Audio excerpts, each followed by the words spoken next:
अयानो Cozi का tough past उसे ये सिखा गया था कि किसी भी सिचुएशंस में इमोशनल रिएक्शन देना सबसे बेकार चीज होती है, क्योंकि जब तक तुम इमोशन से कंट्रोल होते रहोगे पावर तुमसे दूर रहेगी। सोचो, अगर तुम उस चीज के मास्टर बन जाओ जो तुम्हारी लाइफ को कंट्रोल करती है, हमारे इमोशंस। तुम्हें वो इमोशनल बंदा नहीं बनना है जो हर बात पे गुस्सा हो जाता है, जो सब कुछ तुरंत चाहता है, लोगों पर चिल्लाता है।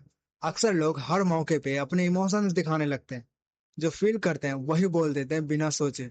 लेकिन एक किंग जैसा बनो, हर मुश्किल हर सिचुएशन को कामनेस और ग्रेस के साथ हैंडल करो, जैसे कुछ हुआ ही ना हो। जहां आम आदमी फ्रस्ट्रेशन दिखाता है, वहीं एक रॉयल बंदा डिग्निटी और स्माइल के साथ सब संभालता है। ग्रेस अंडर फायर, यही उनकी रियल पावर होती है।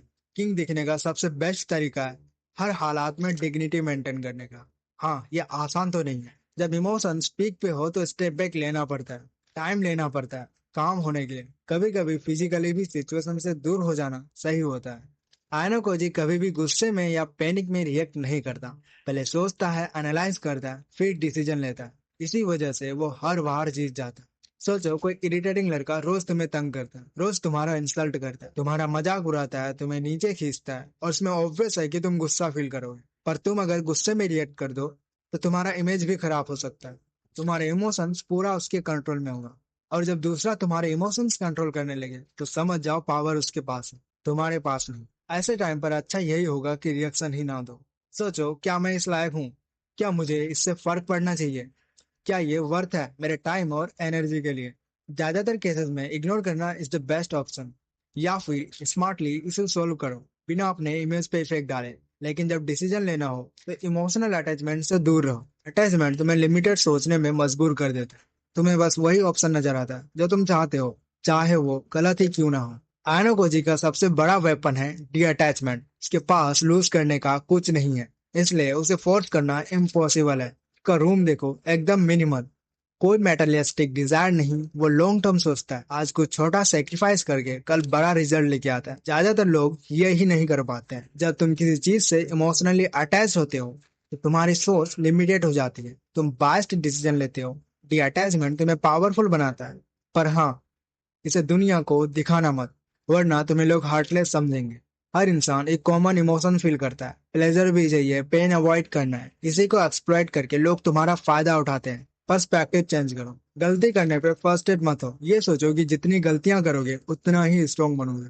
हार्ड काम टफ बनाता है और ये सर्वाइवल इंस्टिंक्ट है। जब कुछ डिफिकल्ट लगता है तो दिमाग बोलता है फाइट कर दो, पर यहीं पे तुम डिसाइड कर पाते हो कि तुम दिमाग का स्लेव हो या फिर मास्टर। अक्सर लोग कंफर्ट जोन ढूंढते हैं, पर अगर तुम वो 0.01% लोगों में आ जाओ जो डिस्कम्फर्ट में भी काम कर सकता है, तभी तुम वो रिजल्ट पाते हो जो दुनिया नहीं पाती है। जो एफर्ट दोगे वही रिजल्ट मिलेगा। जैसे मसल्स को पुश करो तो पेन होता है, पर बाद में वो स्ट्रांग बन जाता है।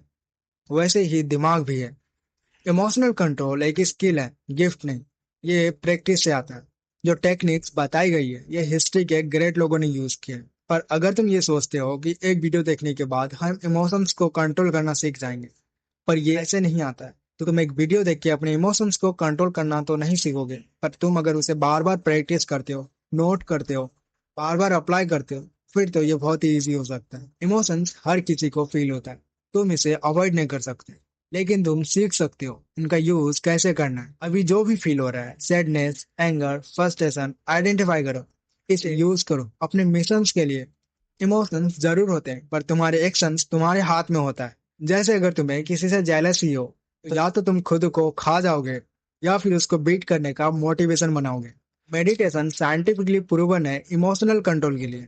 ये तुम्हारे दिमाग को शांत करता है, रेशनल डिसीजन लेना इजी हो जाता है। ये सेरोटोनिन जैसे केमिकल्स रिलीज करता है, जिसका रोल मूड और इमोशंस को रेगुलेट करने के लिए होता है। कुछ लोग होते हैं जो तुम्हारे इमोशंस से खेलते हैं, तुम्हें रिएक्ट करवाते हैं, तुम्हारा अटेंशन लेते हैं, इमेज खराब करते हैं। अगर किसी के सामने तुम्हारे लॉजिकल थिंकिंग बंद हो जाए या उनके बारे में बार बार सोचो तो समझ जाओ कुछ तो गड़बड़ है। सोचो, तुम किस पर कितने इमोशनल एनर्जी खर्च करते हो। पब्लिक में लोग कैसे दिखते हैं वो उनका असली रूप नहीं होता है। लोग तुमसे कुछ चाहते हैं, सुपरियरिटी, तुम्हारा अटेंशन या वैलिडेशन।